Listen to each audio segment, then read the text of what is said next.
कल एक डॉक्टर की मैंने बात सुनी थी, दिल भर आया। वो कह रहे थे कि 1 साल से ज्यादा हो गया, लड़ते लड़ते हम सब बुरी तरह टूट चुके हैं। फिर उन्होंने कहा कि मुझे आराम मिला था जब मैं खुद कोरोना पॉजिटिव हो गया था,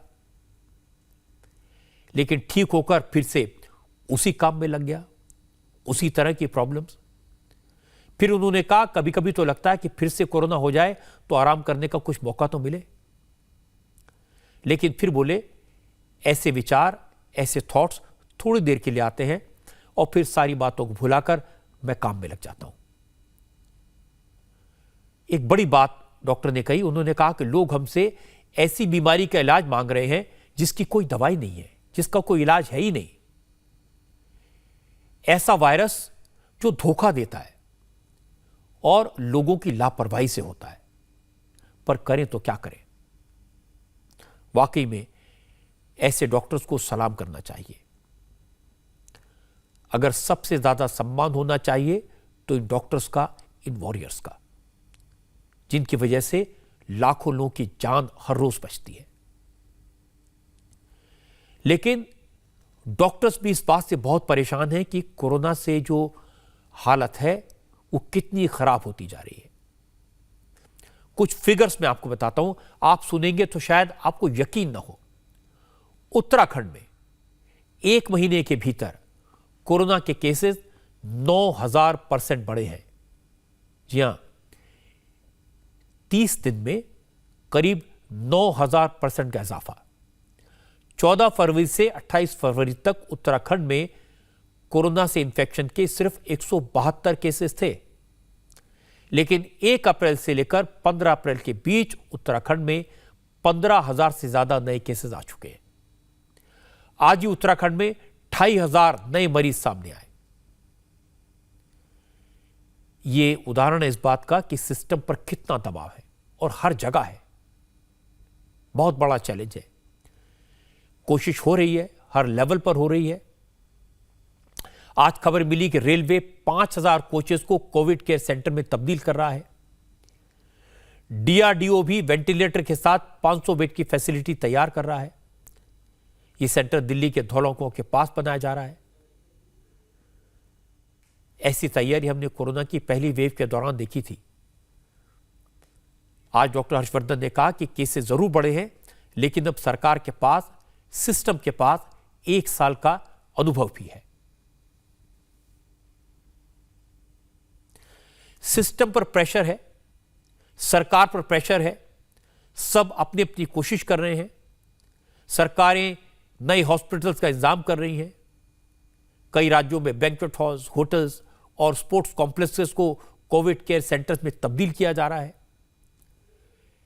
ताकि हल्के सिम्टम्स वाले मरीजों को वहां भेजा जा सके और हॉस्पिटल्स में सीरियस मरीजों को जगह मिले। रेलवे के कोचेस को आइसोलेशन सेंटर में तब्दील किया जा रहा है। Doctors, nurses, ward boys, hospital का स्टाफ दिन रात इस काम में लगा है। जो हो सकता है सब हो रहा है, लेकिन सब कुछ कम पड़ रहा है क्योंकि हालत बहुत बुरी है और दिन ब दिन बदतर होती जा रही है। और आपको हैरानी होगी, ऐसे बुरे वक्त में भी समाज के कुछ दुश्मन हैं जो इस संकट में भी पैसा बनाने का मौका ढूंढ रहे हैं। कोई लोग को बेड दिलाने के नाम पर ठगी कर रहा है, कोई दवा के इंतजाम के नाम पर पैसा वसूल रहा है, और कई लोग तो ऐसे हैं जो कई गुना कीमत लेकर ऑक्सीजन दिलाते हैं, और कुछ लालची लोग तो ऐसे हैं जो मरीजों के परिवार वालों को नकली दवा देकर लाखों रुपए ठग रहे हैं। दवा के नाम पर जहर दे देते हैं। आजकल आप रेमडेसिविर का नाम हमेशा सुनते होंगे। लोग मानते हैं कि यह इंजेक्शन कोरोना के गंभीर मरीजों के लिए आखिरी दवा है। यह इंजेक्शन कोरोना के मरीजों को जिंदगी दे सकता है। जैसे जैसे मरीज बढ़ रहे हैं, वैसे वैसे इस इंजेक्शन की मांग बढ़ती जा रही है। डिमांड ज्यादा है, सप्लाई कम है, इसलिए ब्लैक मार्केटिंग हो रही है। इस इंजेक्शन की कीमत 3,500 रुपए है, लेकिन कहीं कहीं तो ये 50-50 हजार रुपए में बेचा जा रहा है। अपनों की जान बचाने के लिए लोग कुछ भी करने को तैयार हैं। नागपुर में एक डॉक्टर और 3 वार्ड बॉयज इस इंजेक्शन की कालाबाजारी करते हुए पकड़े गए। एक एक इंजेक्शन 16,000 रुपए में बेच रहे थे। जरा सोचिए, हजारों डॉक्टर्स अपनी जान जोखिम में डालकर दिन रात कोरोना के मरीजों को बचाने में लगे हैं, और दूसरी तरफ नागपुर में पकड़ा गया है डॉक्टर इंजेक्शन की ब्लैक मार्केटिंग कर रहा था। इस डॉक्टर के पास से 15 इंजेक्शन बरामद हुए। इसी तरह कानपुर में भी 3 लोग पकड़े गए। उनके पास इस इंजेक्शन की 265 वायल मिली। एक की कीमत 3,500, लेकिन ये लोग एक एक इंजेक्शन को 20-20 हजार में बेच रहे थे। यानी 10 लाख की दवा से 50 लाख कमाने की कोशिश में थे। Tip of military intelligence unit Lucknow और फिर उसके उपरांत एसटीएफ और थाना बाबूपुरवा की टीम द्वारा 3 व्यक्तियों को हिरासत में लिया गया है, जिनके पास से लगभग 265 वायल्स बरामद हुई हैं रेमडेसिविर जो इंट्रावेनस इंजेक्शन होता है इसकी जेन्युइननेस अभी चेक करी जाएगी। जो संबंधित विभाग food safety and drug administration है, उनके संबंधित अधिकारीगण यहाँ मौजूद हैं जो कि आगे कार्रवाई कर रहे हैं। जो भी अभी तक इनसे पूछताछ की जो कार्रवाई है वो चल रही है और आगे की विधिक कार्रवाई की जा रही है। ये सही है, इस समय रेमडेसिविर की कमी है। मध्य प्रदेश, राजस्थान, महाराष्ट्र, उत्तर प्रदेश, उत्तराखंड जैसे कई राज्यों में सरकारों ने केंद्र सरकार से इंजेक्शन सप्लाई की मांग की है। योगी आदित्यनाथ ने तो स्टेट प्लेन भेजकर 25,000 इंजेक्शन गुजरात से मंगवाए। शिवराज सिंह चौहान ने कंपनियों से बात करके 30,000 इंजेक्शन मंगवाए। उत्तराखंड में सरकार ने केंद्र सरकार से रेमडेसिविर के 10,000 इंजेक्शन मांगे। क्योंकि मांग ज्यादा है, इसलिए कुछ लोग कमाई का मौका देख रहे हैं। इंदौर में एसटीएफ ने 3 लोगों को गिरफ्तार किया। ये लोग भी रेमडेसिविर इंजेक्शन का एक एक इंजेक्शन 20,000 रुपए में बेच रहे थे। सरकार को हालात का अंदाजा है, लेकिन मुश्किल यह है कि करें तो क्या करें। हॉस्पिटल का इंतजाम करें, बेड की संख्या बढ़ाएं, दवाओं का इंतजाम करें, डॉक्टर्स का हौसला बढ़ाएं और फिर ब्लैक मार्केट करने वालों को भी पकड़ें। लेकिन आज डॉक्टर हर्षवर्धन ने कहा सरकार इस पर भी कड़ी नजर रख रही है। दवाओं की कालाबाजारी करने वालों को बख्शा नहीं जाएगा।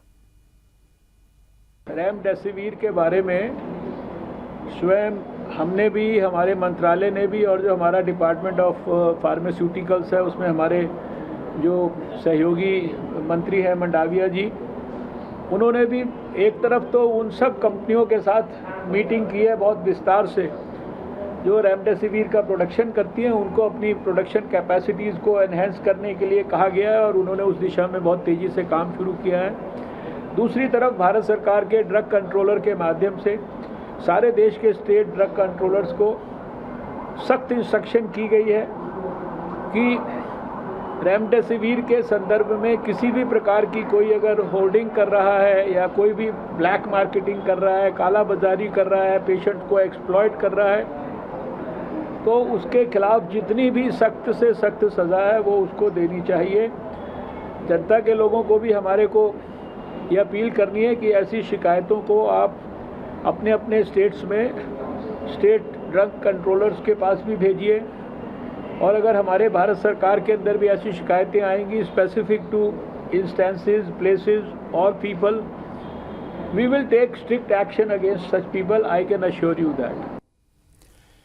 वैसे एक बात मैं आपको बता दूं कि रेमडेसिविर जो इंजेक्शन है ये कोरोना की कोई दवा नहीं है, इलाज नहीं है। कुछ केसेस में इंजेक्शन मरीजों को राहत देता है, सीरियस पेशेंट की हालत में सुधार होता है। फिलहाल हमारे देश में हर साल 38 लाख इंजेक्शन का प्रोडक्शन होता है, लेकिन डिमांड अचानक बढ़ गई है। अब 1-2 दिन में तो प्रोडक्शन बढ़ नहीं सकता है, लेकिन सरकार ने 7 कंपनियों को फास्ट ट्रैक लाइसेंस जारी कर दिया है। तो उम्मीद है कि आने वाले दिनों में रेमडेसिविर इंजेक्शन के करीब 80 लाख वायल हर महीने बनाए जा सकेंगे, और जब तक प्रोडक्शन नहीं बढ़ता तब तक इस इंजेक्शन की किल्लत तो रहेगी। इसलिए सावधान रहिए। अगर कोई आपसे बड़ी रकम मांगकर इंजेक्शन का इंतजाम कराने को कहता है तो उसकी जानकारी पुलिस को दीजिए, क्योंकि जो लोग जिंदगी और मौत का सौदा कर सकते हैं, जो लोग कुछ रुपयों के लालच में इंसानियत का खून कर सकते हैं, वो आपका भी नुकसान कर सकते हैं। और ऐसे लोगों की जगह समाज में नहीं, जेल में है। हॉस्पिटल में बेड्स की कमी, दवाओं की कमी, डॉक्टर्स की कमी और इनके अलावा एक और संगीन इल्जाम कि सरकार कोरोना के मरीजों की संख्या को छुपा रही है। कुछ वीडियोस और कुछ तस्वीरों के जरिए ये दावा किया जा रहा है कि 100 लोग मर रहे हैं तो सरकार 10 बताती है। भोपाल, वाराणसी, लखनऊ, ऐसे कई शहरों के शमशानों में जलती चिताओं के वीडियोस को सबूत के तौर पर पेश किया जा रहा है और जो दिख रहा है वो वाकई में डरावना है। इस समय आप जो तस्वीर देख रहे हैं ये भोपाल के भदभदा शमशान की है। कल का है। यहां एक साथ 40 चिताएं जल रही हैं। हालात कितने भयानक हैं ये तस्वीरें इसका सबूत है। हमारे संवाददाता अनुराग अमिताभ ने बताया कि भोपाल में कल कुल मिलाकर 112 लोगों का अंतिम संस्कार कोरोना प्रोटोकॉल के तहत किया गया। इनमें से 102 शव जलाए गए और 10 को दफनाया गया। तस्वीरें विचलित करने वाली हैं, डराने वाली हैं, लेकिन सवाल था जब शमशान में रोज 100 लाशें पहुंच रही हैं तो सरकारी फिगर्स में कोरोना से मरने वालों की संख्या 8-10 कैसे हो सकती है। तो ये सवाल अनुराग ने मध्य प्रदेश सरकार के मंत्री विश्वास नारायण से पूछा। उनकी बात भी सुनिए। आंकड़े छुपाए जा रहे हैं क्या? तकरीबन 112 मौतें हो रही हैं, दिख रही हैं, और सरकार सिर्फ बोल रही है कल का आंकड़ा सिर्फ 8 मौतों का है। तो ये बाकी की मौतों का डिफरेंस कहां से हो रहा है? आंकड़े छुपाए जा रहे हैं। देखिए, हम आंकड़े क्यों छुपाएंगे? उससे सरकार को क्या फायदा? भयावह स्थिति, और ये केवल यहाँ नहीं है, पूरी दुनिया में है, पूरे देश में है। तो हम आंकड़े क्यों छुपाएंगे? कि सरकार ना आंकड़े छुपा रही है, ना हमारी मंशा है, ना हमारा निर्देश है। मैं फिर स्पष्ट करना चाहता हूँ कि 2 तरह के मरीज हैं। एक वो हैं जिनकी रिपोर्ट पॉजिटिव आई है, उनकी यदि डेथ होती है, उनकी मृत्यु होती है, तो उनका जो अंतिम संस्कार है वो कोरोना प्रोटोकॉल के हिसाब से होता है, क्योंकि उससे स्प्रेड ना हो कोरोना। दूसरा, वो मरीज जिनकी रिपोर्ट पॉजिटिव नहीं आई पर उनके सिम्टम पॉजिटिव जैसे हैं, उनके सिम्टम ऐसे हैं कि वो शायद संदिग्ध कोरोना पॉजिटिव है, उनकी डेथ होती है। अब यदि हम उनकी भी आम लोगों जैसी अंत्येष्टि कर देंगे और वो यदि पॉजिटिव हुए तो वो कितना स्प्रेड होगा। इसलिए जो संदिग्ध पॉजिटिव हैं, जो संदिग्ध कोरोना के मृत्यु वाले हैं, उनकी भी कोरोना पॉजिटिव के हिसाब से ही डेथ होती है। जब डेथ का आंकड़ा आता है तो उन्हीं का डेथ का आंकड़ा आता है जिनकी पॉजिटिव रिपोर्ट आई है, उसमें संदिग्ध का नहीं आता। इसलिए ये जो आपको लगता है कि सरकार की रिपोर्ट इतने की है और अंत्येष्टि या अंतिम संस्कार इतने का हुआ, मैं फिर कहना चाहता हूँ, शमशान पर जो अंत्येष्टि होती है, जो अंतिम संस्कार होता है, वो 2 तरह के मरीजों का हो रहा है, जो कोरोना पॉजिटिव हैं या जो संदिग्ध हैं। और जब उन दोनों के आंकड़े मिलाते हैं तो हमें संख्या ज़्यादा दिखती है। मैं फिर निवेदन कर रहा हूँ, ना हमारा ऐसा कोई मंशा है, बल्कि ये तो देखिए, ये जनता को पता भी लगना चाहिए कि कितनी भयावह स्थिति है। लखनऊ के गुलाला घाट शमशान का वीडियो भी चर्चा में है। शमशान घाट में सैकड़ों चिताएं जलती हुई दिखाई दे रही हैं। सरकारी फिगर्स देखें तो 15 अप्रैल को लखनऊ में कोरोना के 25 लोग शिकार हुए थे, 25 लोगों की मौत हुई थी। लेकिन दावा यह किया गया कि कल ही गुलाला घाट में कम से कम 100 लाशों का अंतिम संस्कार हुआ। सरकारी आंकड़ों और शमशान में अंतिम संस्कारों की संख्या में अंतर, उसकी एक वजह यह बताई गई कि जिन लोगों की मौत होती है उनमें से बहुत से ऐसे होते हैं जिनकी कोरोना रिपोर्ट उस वक्त आई नहीं होती। उनका अंतिम संस्कार भी कोरोना प्रोटोकॉल के तहत होता है, लेकिन उनकी गिनती कोरोना से हुई मौत में नहीं होती, इसलिए फिगर्स में अंतर दिखता है। और इस सवाल का भी जवाब समझ में नहीं आता कि आखिर सरकार मौत के आंकड़े क्यों छुपाएगी, इससे सरकार को क्या फायदा होगा। आज की एक बड़ी खबर यह है कि कुंभ में कोरोना के केसेस बढ़ने की वजह से कुछ अखाड़े कुंभ को खत्म करने की बात कह रहे हैं, लेकिन कुछ बड़े साधु महात्मा ऐसे हैं जिन्होंने इसका विरोध किया है। निरंजनी अखाड़े ने कुंभ को खत्म करने का ऐलान कर दिया है। उनके साधु वापस चले जाएंगे, लेकिन दूसरे अखाड़ों के लोग जो हैं वो इससे सहमत नहीं है। उनका कहना है कि कुंभ की शुरुआत भी शुभ मुहूर्त में होती है और समापन भी मुहूर्त के मुताबिक होता है। कुंभ 30 अप्रैल तक चलेगा। मैं आपको बता दूं कि कुंभ में आज भी 24 साधु संत कोरोना पॉजिटिव पाए गए और अब तक 54 साधुओं की रिपोर्ट पॉजिटिव आ चुकी है। 2 साधुओं की मौत हो चुकी है। कल मैंने आपको स्वामी कपिल देव दास के निधन की खबर दी थी।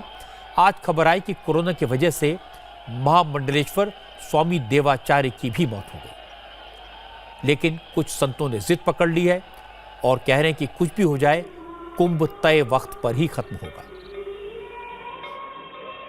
वो उनके बाद से बैरागी संप्रदाय नहीं, पूरा विश्व के कोई आदमी सहमत नहीं है। न मेला अधिकारी सहमत है, न हम सहमत है, न तीनों हनी सहमत है। वो अपना मेला समाप्त करना होता तो अपने घर में करे, बैठे करे न करे। ये सामूहिक मेला है, देव मेला है। इस देव मेला के इनको समाप्त करने का अधिकार नहीं है।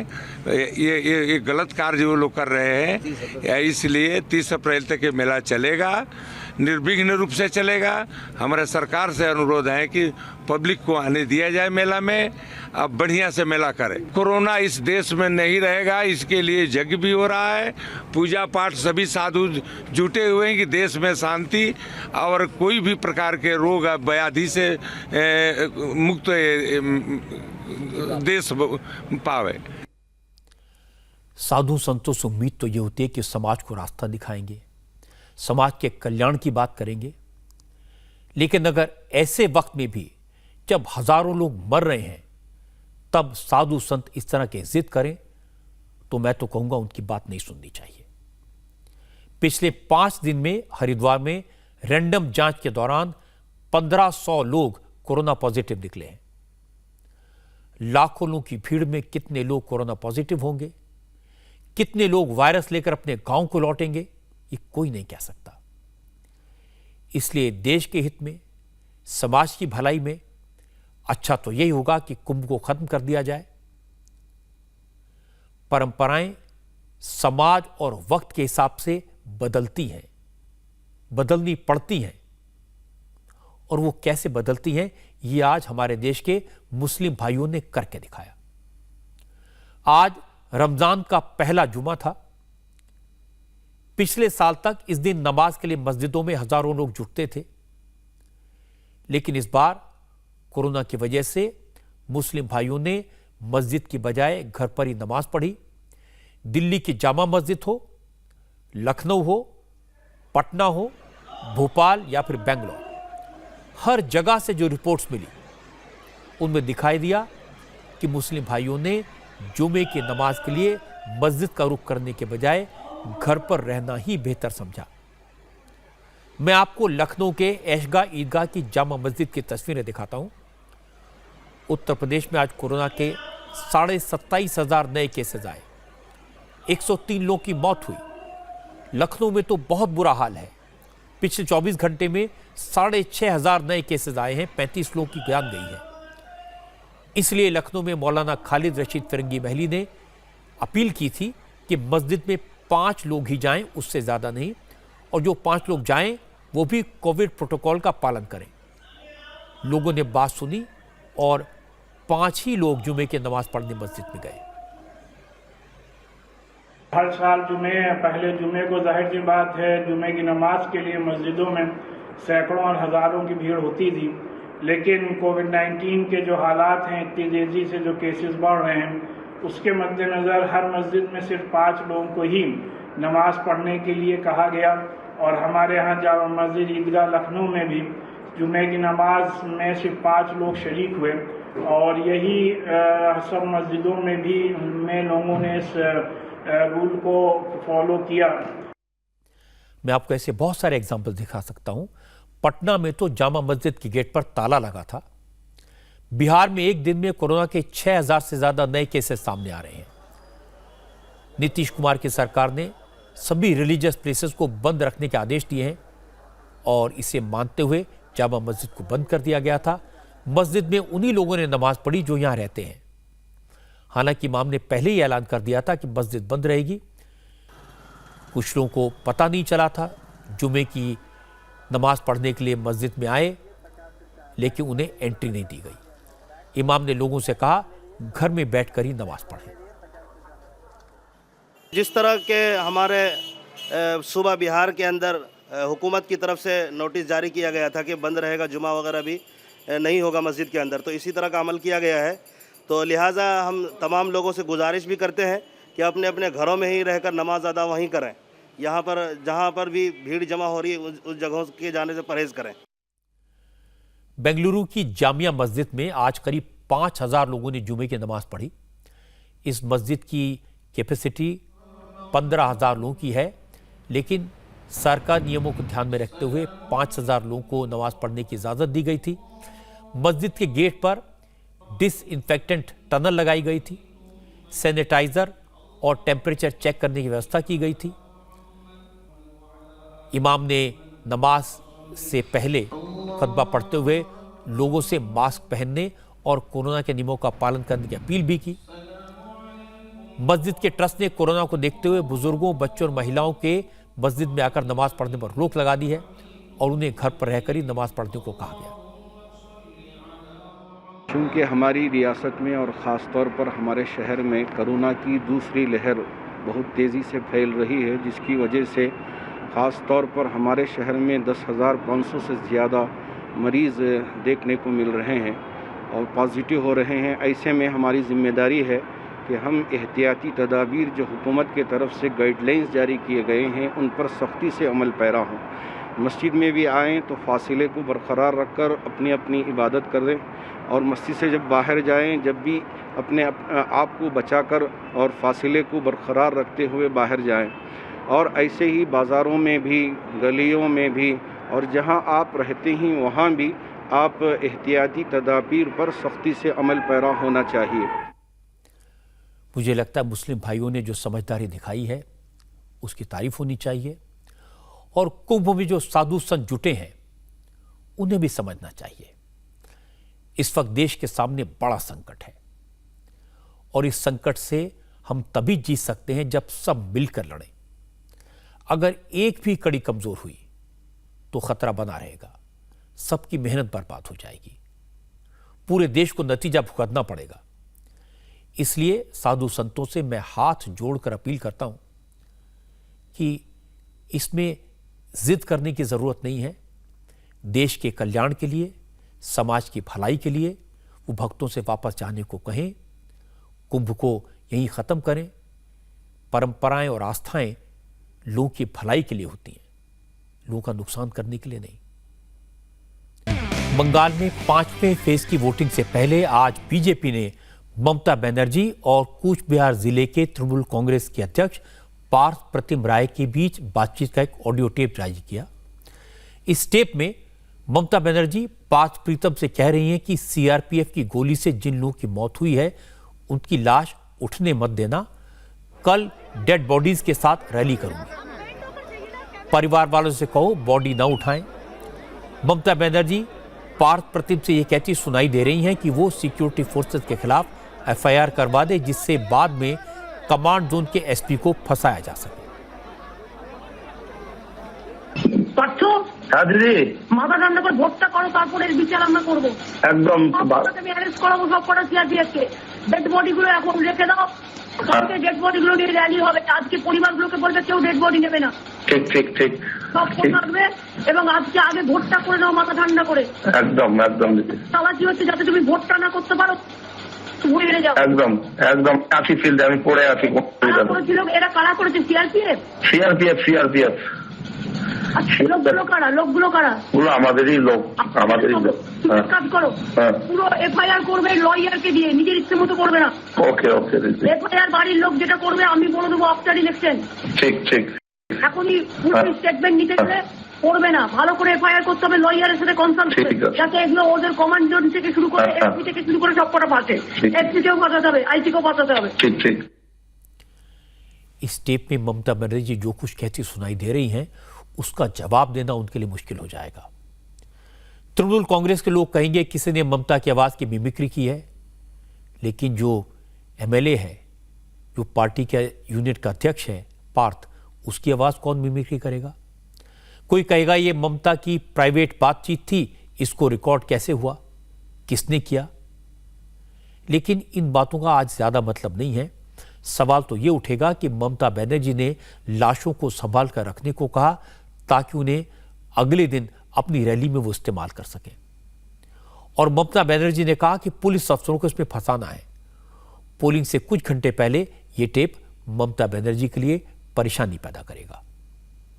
अब आप बड़ी आसानी से इंडिया टीवी देख सकते हैं और इसके लिए आपको इंडिया टीवी ऐप डाउनलोड करना होगा। प्ले स्टोर या ऐप स्टोर में जाएं, इंडिया टीवी ऐप सर्च करें और इसे डाउनलोड करें। इंडिया टीवी हर जगह हर वक्त।